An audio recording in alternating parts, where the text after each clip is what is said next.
Those who may have some respiratory issues want to listen up to this forecast, and I'll tell you how to impact our rain forecast ahead.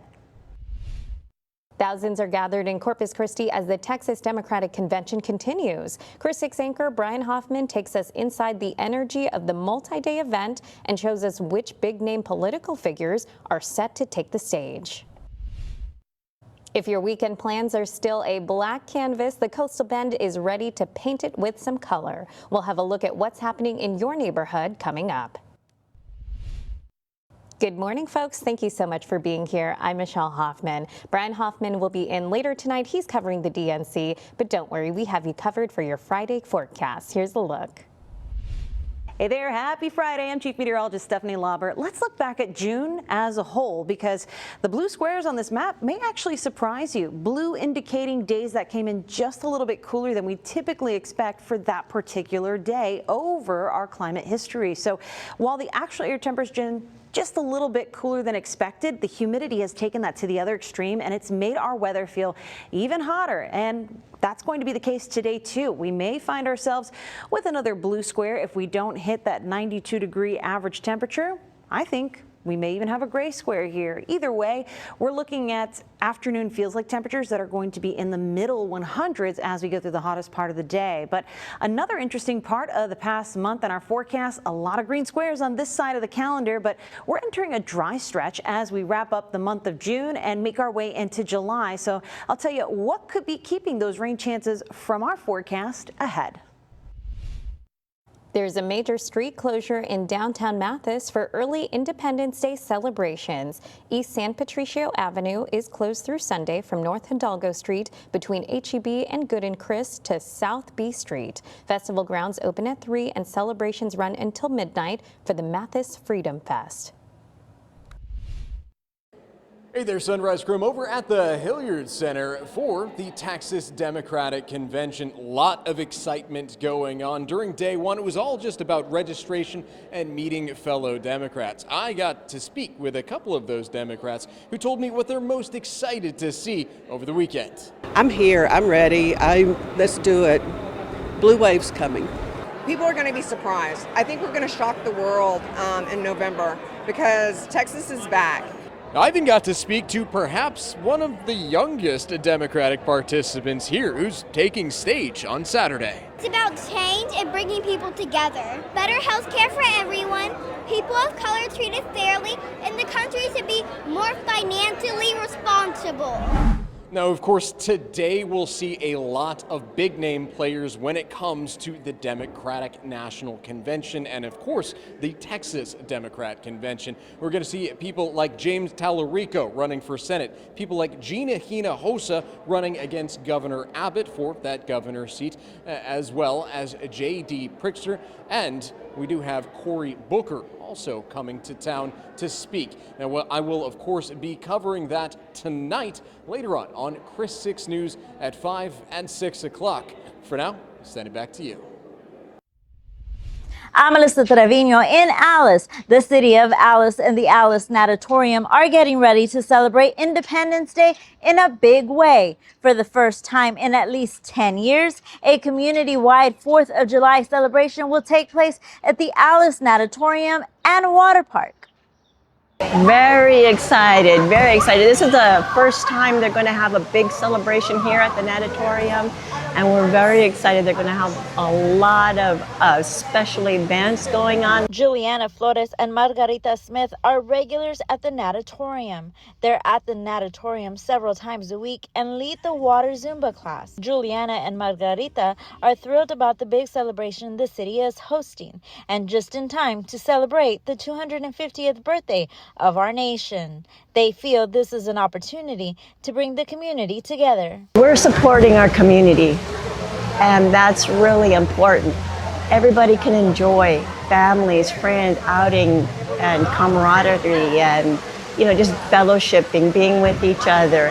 But they say they hope the two-day event brings people out to the grounds for free, family-friendly activities with food, live entertainment, and a car show. But it's great for all the people here in Alice, They need to come and enjoy everything. The two-day celebration will be held on the natatorium grounds starting on Friday, July 3rd, and Saturday, July 4th, starting at 4 in the afternoon until 11 at night. While admission to the celebration is free, access to the water park and pool is not included. Fireworks, that's the carrot, right?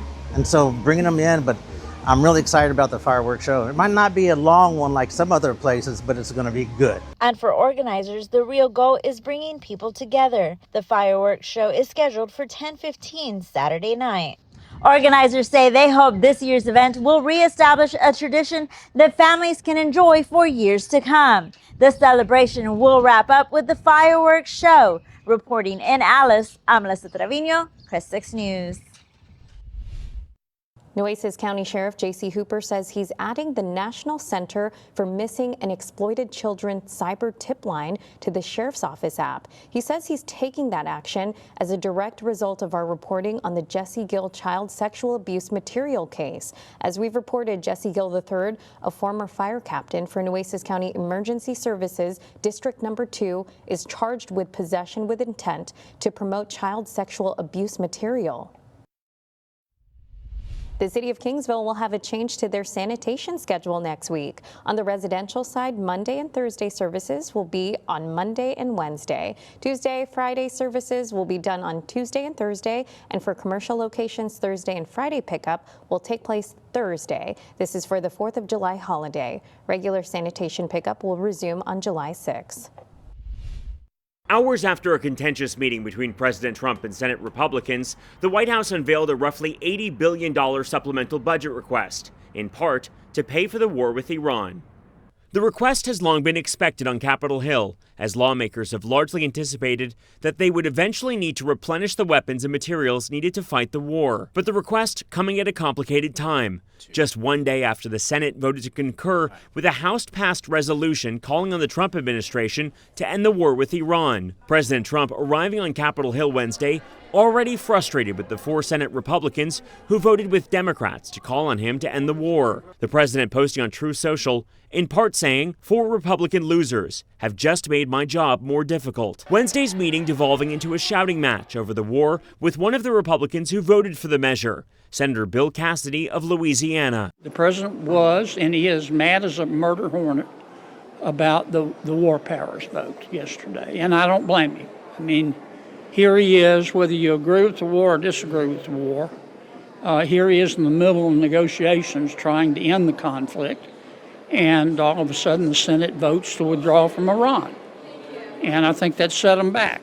It's not immediately clear if Congress will have the votes to pass the roughly $80 billion in supplemental funding for the war effort. The top Democrat on the Senate Appropriations Committee saying she will not, quote, rubber stamp the request. Just before the Senate left on a 2-week recess Wednesday night, a handful of Senate Republicans flipped their vote on another war powers effort, rejecting it narrowly. But the new vote has no bearing on the successful effort earlier this week. Nathaniel Reed, Scripps News Group, Capitol Hill. It's National Food Truck Day. Comes when operators are facing more and more economic pressures than ever. Rising gas prices have fueled other financial challenges, not to mention a 40% rise in the cost of goods. Between fuel and food and even more expensive permits, lots of food truck owners are cutting back on events, simplifying their menus, or closing up shop altogether. Industry is hoping lower gas prices will lead to new operators. Now, local events and fun things to do. It's Coastal Bend Weekend with the Hoffmans, sponsored by Corpus Christi Events Calendar. If your weekend plans are looking a little black and white, the Coastal Bend is ready to add some saturation. Red, white, and blue, plus every color of the rainbow. Here's a look at what's happening in your neighborhood. We'll start in Mathis, where it's kicking off Independence Day festivities early with a bang. Literally. Freedom Fest kicks off today and continues Saturday in downtown Mathis with live entertainment, a kids zone, food, and fireworks to cap off the evening. Gates open at 3 p.m. From red, white, and blue to every shade in between, the Coastal Bend Pride Center's 4th annual Rainbow Run Walk 5K takes over Cole Park Saturday morning from 7 to 11. Race day registration is available with check-in starting at 6 a.m. Don't forget to break out your brightest, boldest outfit and bring the color. Need a good laugh this weekend?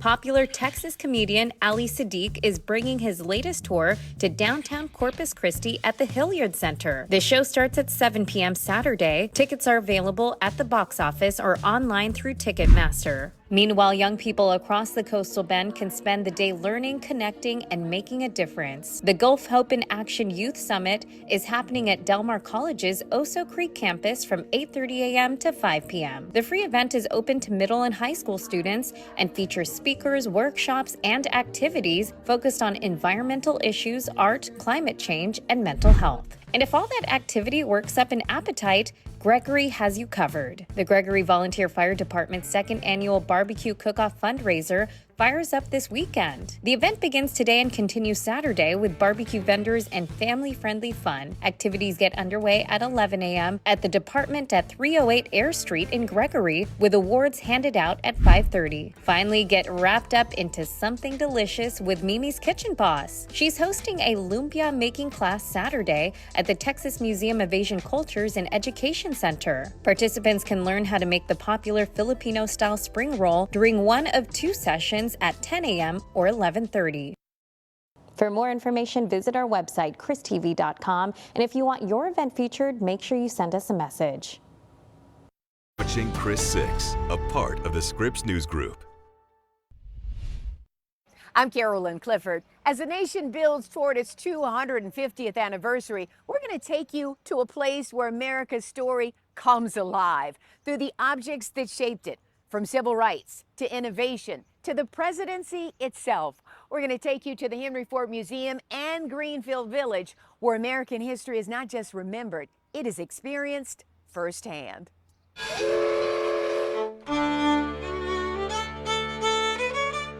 At the Henry Ford Museum in Greenfield Village, history doesn't sit quietly behind glass. It speaks through the people, the struggles, and the innovations that changed America forever. One of our most iconic exhibits we have is the Rosa Parks bus, the bus that Mrs. Parks sat on in 1955 that started the Montgomery bus boycott. Visitors can even step aboard the bus and hear the story unfold around them. Nearby, another artifact connects Americans directly to the nation's founding. One of the other pieces that we have in here that is super iconic is our original 1823 stone engraving of the Declaration of Independence, the thing that we are all commemorating this year. The museum also preserves moments tied to the presidency itself, including the presidential limousine carrying John F. Kennedy during the assassination in Dallas. Nearby, exhibits honoring the women's suffrage movement trace the long fight for women to earn the right to vote in America. But America's story here is not only about politics and protest. The Model T still rolls through Greenfield Village today. So this is our main street. This is kind of our little urban stretch. Giving visitors a chance to ride in the automobile that helped put America on wheels. And inside the Wright Cycle Shop, visitors stand in the very place where two brothers dared to believe humans could fly. This is one of the really world-changing history experiences people can have here at Greenfield Village. They were self-funding, and all the work that they did, the research for learning how to fly, basically. The Wright brothers' bicycle business financed the experiments that would eventually change transportation forever. Henry Ford later worked closely with Orville Wright and acquired both the Wright family home and the cycle shop from Dayton to preserve their legacy inside Greenfield Village. Wow, that is incredible. And tucked inside the village is another powerful chapter of American history, one connected to the civil rights movement and the realities of segregation. Many of the members of his organization came here and had meetings. Absolutely. In fact, Dr. King stayed in this home. This was the place where he stayed whenever he would come to visit Selma, because of course this is a time of green books where African Americans couldn't just stay anywhere. The Jackson home now stands as a reminder of both the barriers African Americans faced and the leaders who fought to change them. History is emotional, right? It's taking us on a journey, it's telling a story, and that's something that we do here at the Henry Ford. And I'm finding that people are maybe rediscovering something for the first time. People are really looking back and going, wow, what were our founding fathers doing? What were they thinking? What does this document say? And they're kind of leaving with a new sense of patriotism, I would say. As America prepares to mark 250 years, these artifacts are doing more than preserving history. They're helping Americans reconnect with it. Because here, history isn't just remembered, it is relived. A powerful look back as America celebrates its 250th anniversary. The Henry Ford Museum and Greenfield Village, allowing visitors to step directly into moments that shaped our nation. Carolyn Clifford, Scripps News. And folks, as you may know, we'll have various stories celebrating America leading up to our nation's 250th birthday. You can check them out on our website. All you have to do is go to christv.com/America250, and there you will find different stories highlighting our nation. On the evening of July 4th, we'll have a 1-hour program for our America 250 special right here on Chris 6. It starts at 6 o'clock. Hey there, good morning to you. Chief Meteorologist Stephanie Lauber wishing you a happy Friday here. It's going to be a pretty similar forecast to what we've seen the past couple of days.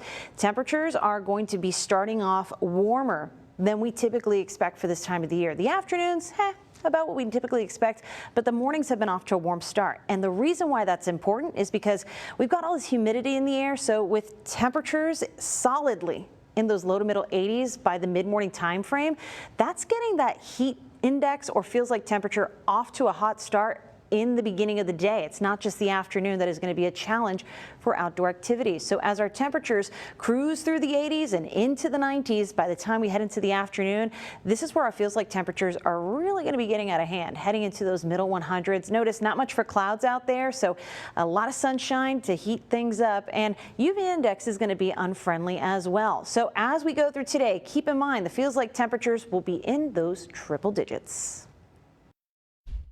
Summer camps and enrichment programs can help children stay engaged while school is out, but a major obstacle is still cost.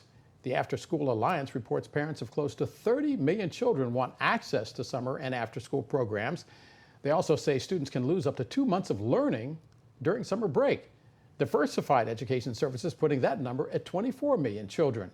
Only half will actually be able to go. It does track along income lines. Among middle-income families, about 1 out of 4 participate. And once you get down to the lower income families, now we're dropping down to about 13%. And those parents want the exact same summer for their kids that the wealthier parents do.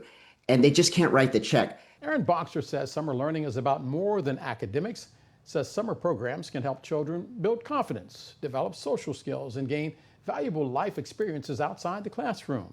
Well, I talk a lot about the summer slide. We heard a lot about this. We had the COVID-related pandemic learning loss.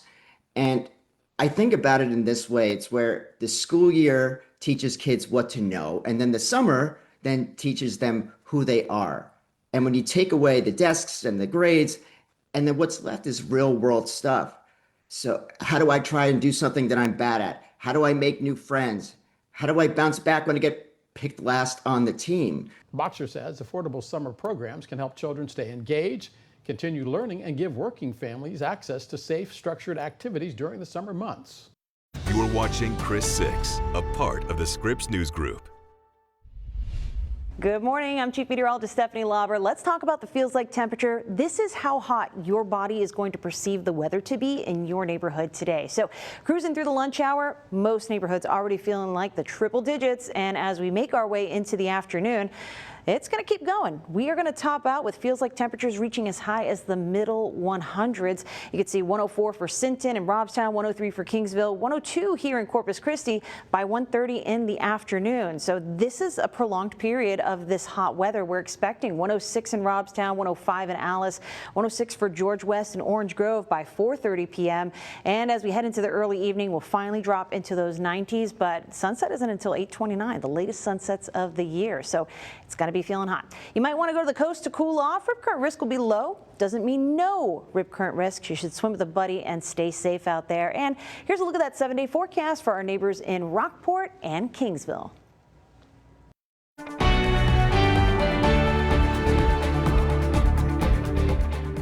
Good morning, everyone. Welcome to Chris 6 Sunrise. Thank you so much for starting your day with us. I'm Michelle Hoffman. Happy Friday. I'm Chief Meteorologist Stephanie Lauber. We're bringing you that dog walk forecast thanks to our friends over at Lion of Utah. And today's dog walking forecast star looks a lot like Mike Cooper. This is Max, loves to go for a walk around the Nueces County parks. And as you are probably trying to make those plans to take a walk with your pup, the evening time frame tends to be the better bet for most folks because you're coming back from the heat of the afternoon. But even still, around 6 p.m., 8 p.m., we've got daylight out there, and it's making these temperatures that you see right here feel about 5 to 10 degrees hotter. So make sure you're taking those shorter walks with your pup. They're staying hydrated and cool, and it'll be a more enjoyable time for all of us. But yeah, temps will still be coming down from the 80s this evening, and that wind is bringing in the humidity. Breeze might help make it a little more tolerable, but still check in on your four-legged friend. Make sure they're staying cool. Here's a look at that 7-day forecast. Temperatures are going to stay pretty close to where we expect them for this time of the year, in the lower 90s with some warm mornings through next week.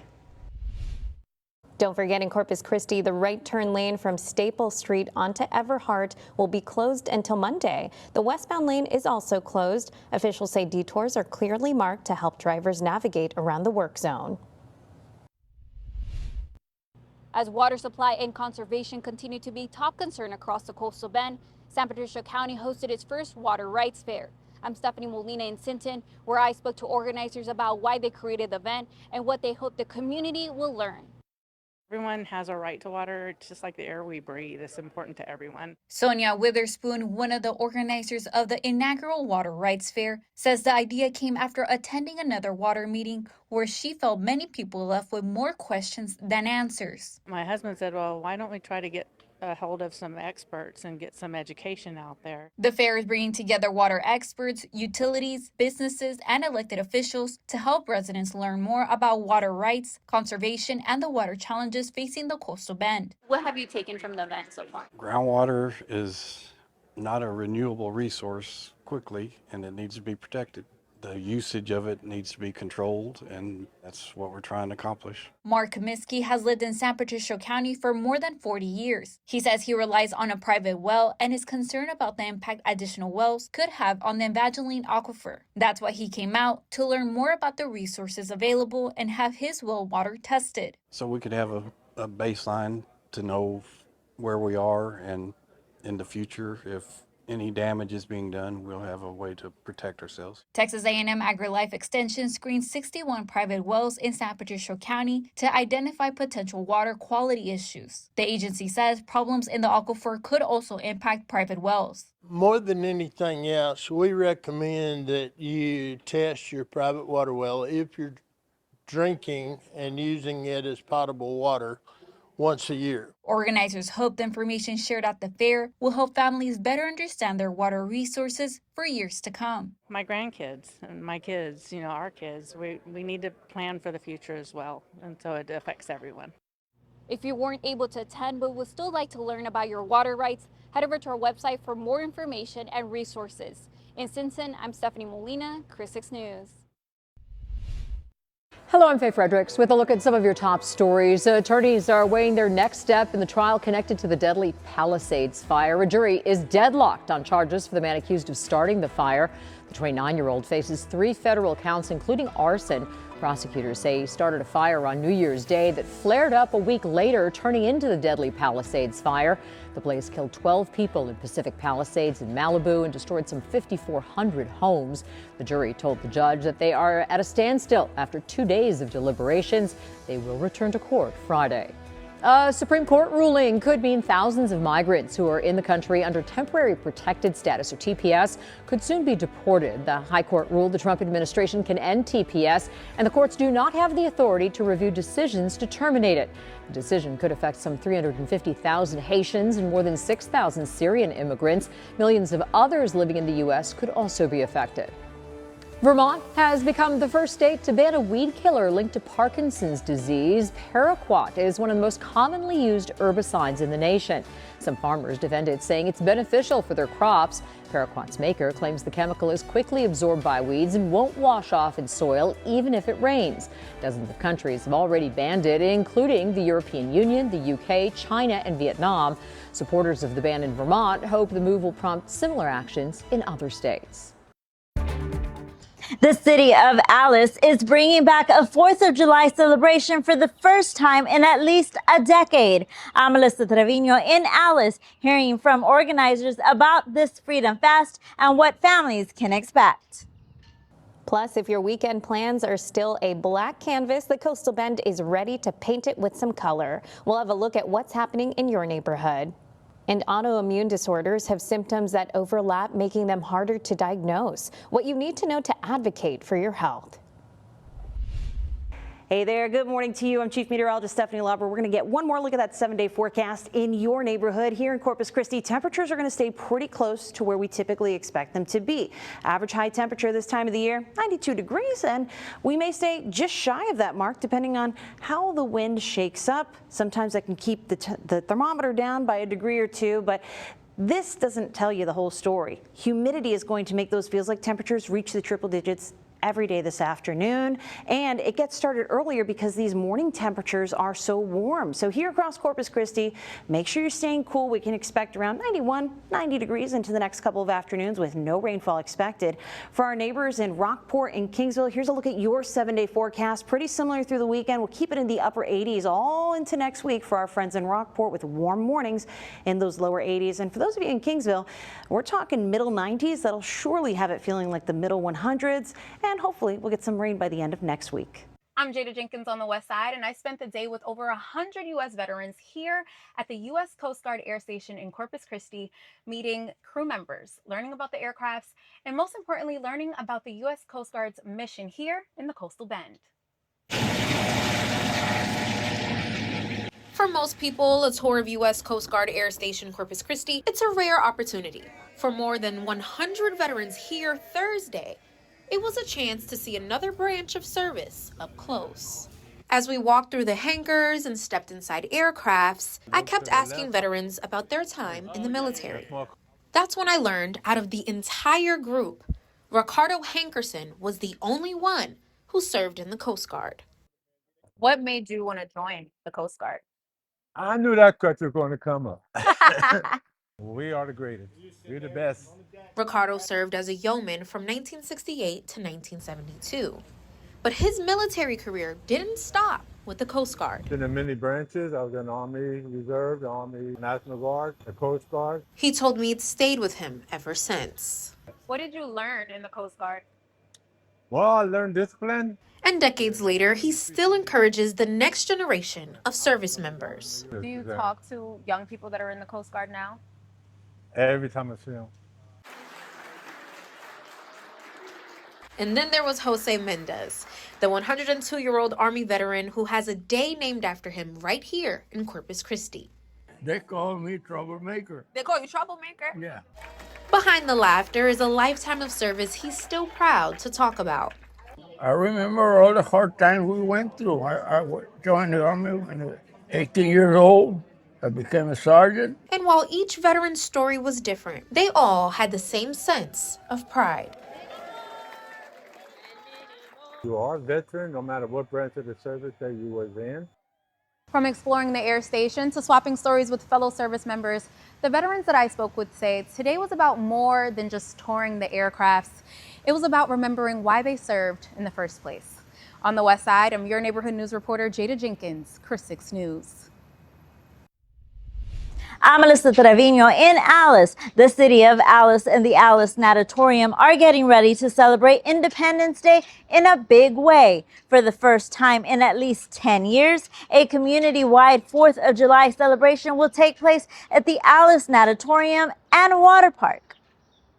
Very excited, very excited. This is the first time they're going to have a big celebration here at the Natatorium, and we're very excited. They're going to have a lot of special events going on. Juliana Flores and Margarita Smith are regulars at the Natatorium. They're at the Natatorium several times a week and lead the water Zumba class. Juliana and Margarita are thrilled about the big celebration the city is hosting, and just in time to celebrate the 250th birthday of our nation. They feel this is an opportunity to bring the community together. We're supporting our community, and that's really important.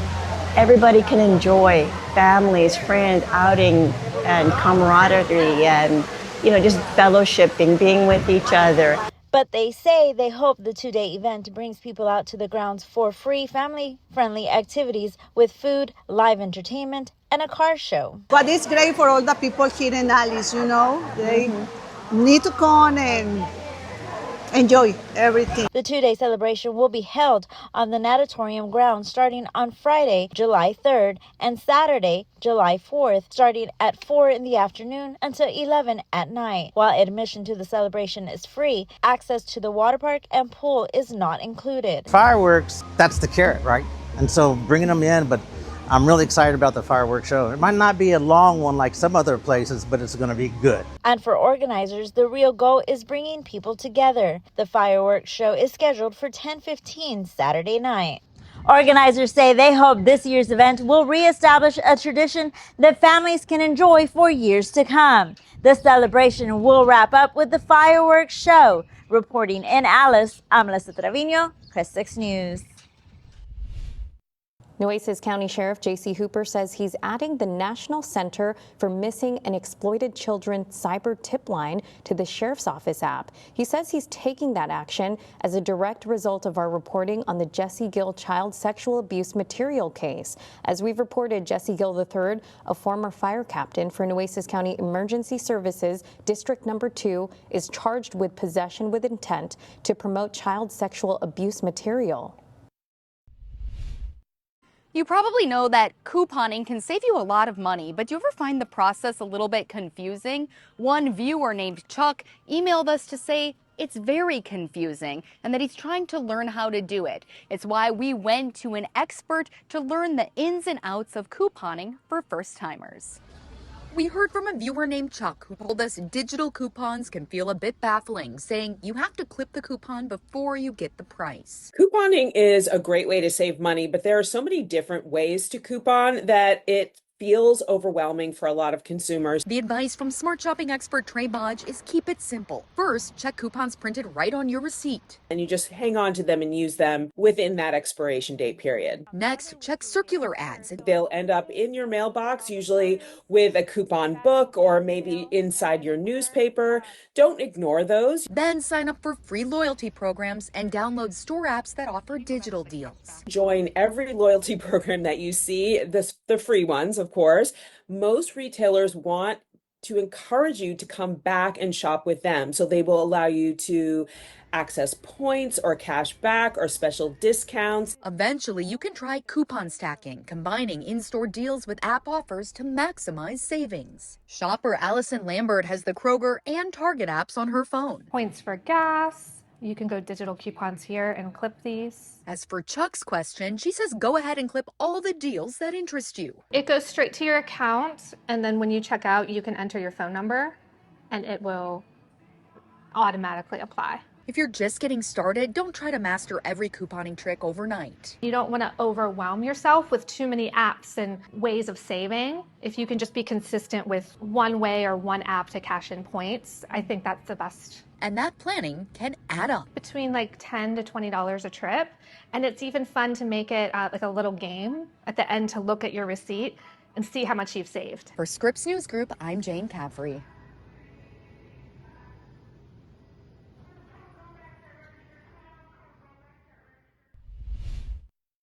Are you confused by the best by date on a lot of groceries that you buy? Well, before you throw away a pack of salami or bread or yogurt, it really pays to know the difference between best by and an expiration date.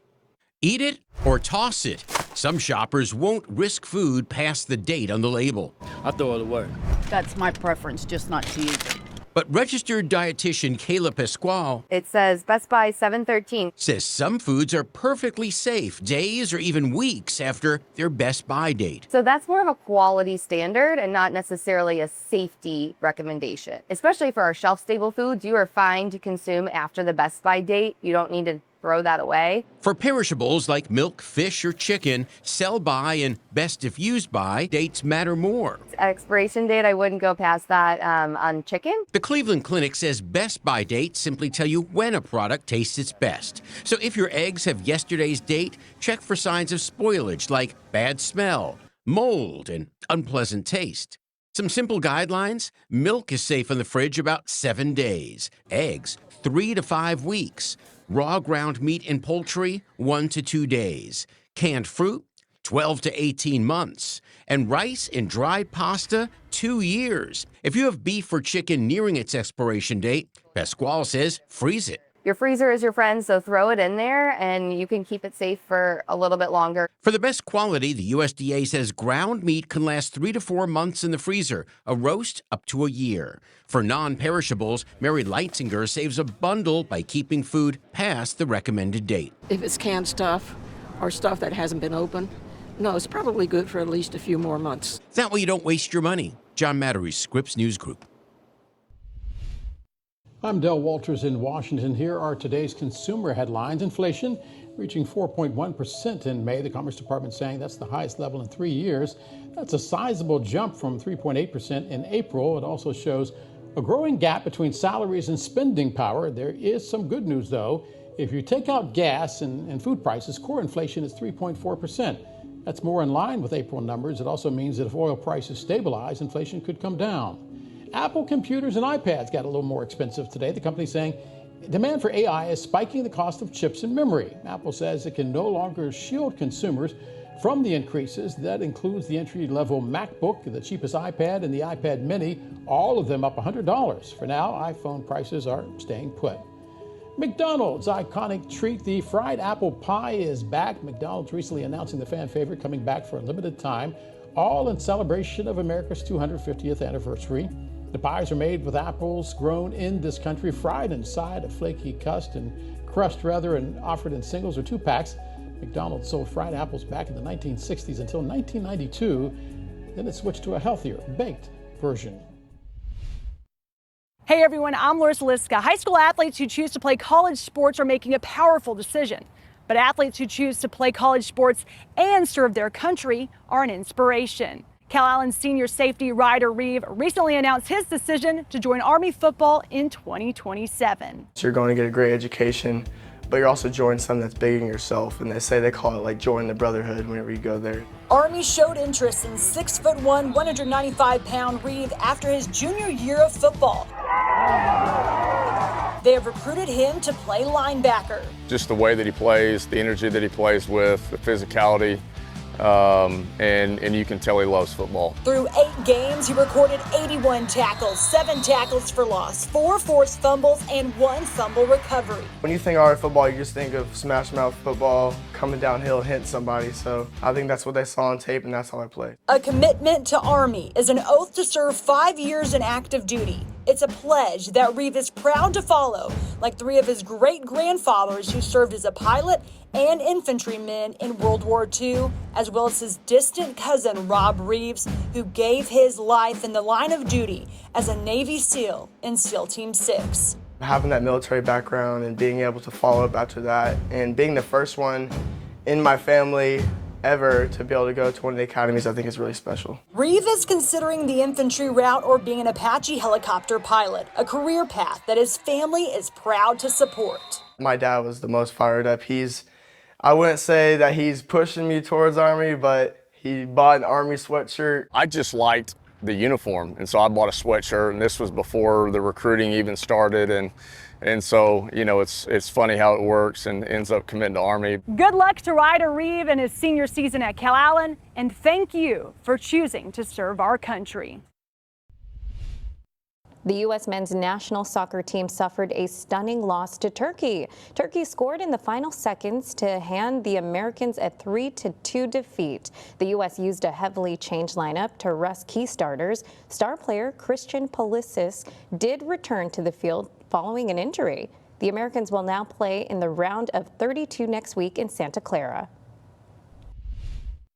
The ESPY Awards are heading back to New York City for the first time in 25 years. New York Knicks star Jalen Brunson leads the pack of nominees. The NBA Finals MVP is up for Best Men's Athlete alongside Lionel Messi and Shohei Ohtani. Ohtani has 3 nominations this year, including Best MLB Player. Skier Michaela Schifrin is nominated for Best Women's Athlete, and you can watch the awards show on ABC on July 15th.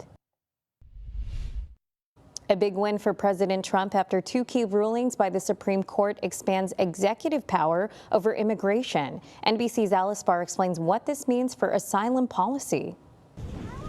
This morning, consequential rulings from the Supreme Court backing the Trump administration's restrictive asylum policy and clearing the way for many more deportations, ruling the administration can strip temporary protected status from roughly 300,000 Haitian and 6,000 Syrian refugees who've been allowed to live and work in the U.S. for years after fleeing war or natural disasters. Families are here, and kids are going to school, parents are going to work. Velez Dorsonville is a TPS holder who runs the Haitian Support Center in Springfield, Ohio. He and the community he serves are now subject to deportation. I used to know a USA where human dignity was valued, justice was valued, but it's no longer this. In a 6-3 ruling, the High Court's conservative majority found that lower courts overstepped their authority by second-guessing Department of Homeland Security decisions and rejected a claim that removing protections for Haitians was discriminatory. The White House border czar called it a great decision. Temporary means temporary. When the condition of that country gets better, they need to go home.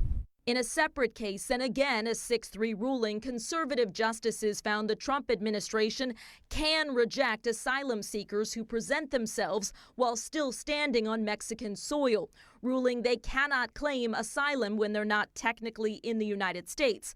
Liberal Justice Sonia Sotomayor dissented, arguing more people will die attempting to cross the border illegally, while conservative Justice Samuel Alito described it as a straightforward understanding of the law's language. In Washington, Alice Barr, NBC News. Now, 6 things to know before you go. Three Rivers will hold a sandbag distribution this morning at 9. It will take place at Recycle Yard, and there will be a limit of 4 sandbags per family. Residents must fill their own sandbags. The Corpus Christi Public Works Department will host a sandbag distribution tomorrow. It will take place at the Cavanis Athletic Complex at 1 p.m. There will be a maximum of 8 free bags per vehicle.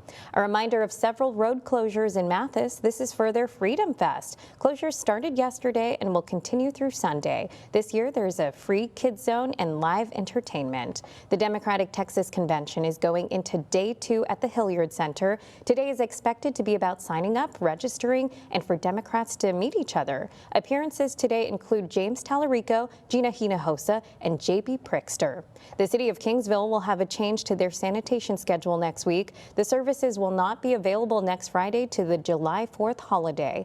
Regular sanitation pickup will resume on July 6. Texas may soon mandate more than 5 million public schools to study Bible stories. The majority Republican Texas State Board of Education is expected to vote today. If passed, the proposal would go into effect in 2030.